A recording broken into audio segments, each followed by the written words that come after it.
Welcome back, boys and girls. This is chapter 7, and I left you off with another cliffhanger yesterday.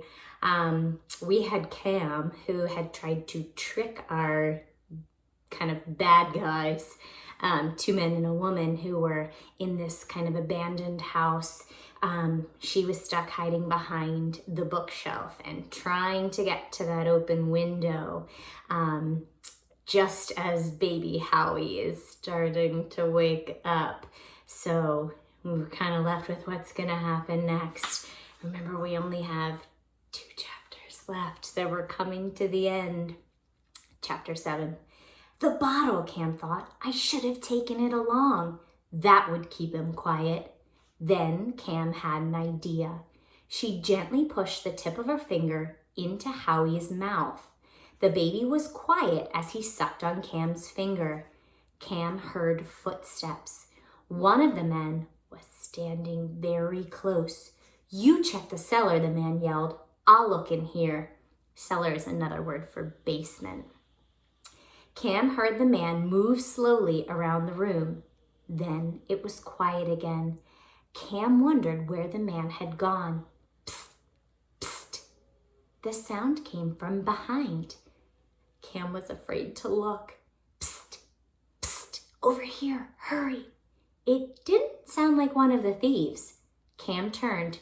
Through the open window, behind the next bookcase, she saw the head and shoulders of a policeman.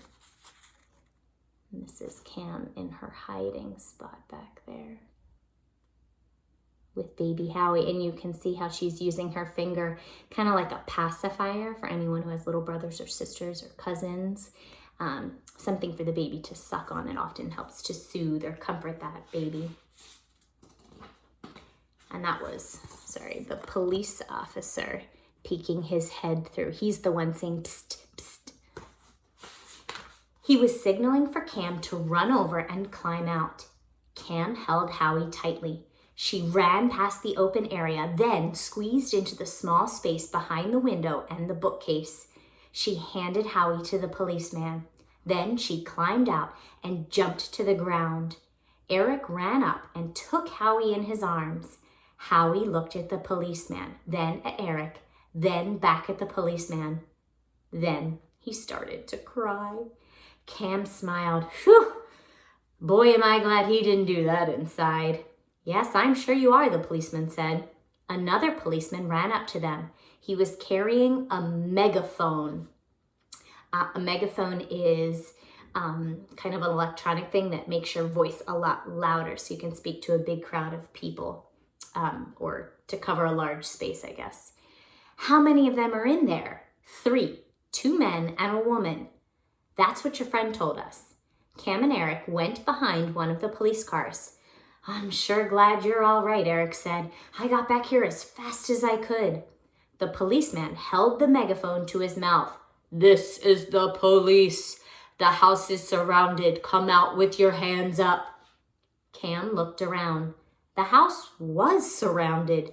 She saw about 15 policemen and 4 other police cars parked around the house. Baby Howie has finally been reunited with his brother and the policeman, one of the many policemen. Come out with your hands up and you won't get hurt. The back door opened. First the woman came out and then the 2 men. They all had their hands up. The policeman handcuffed them and led them into one of the police cars.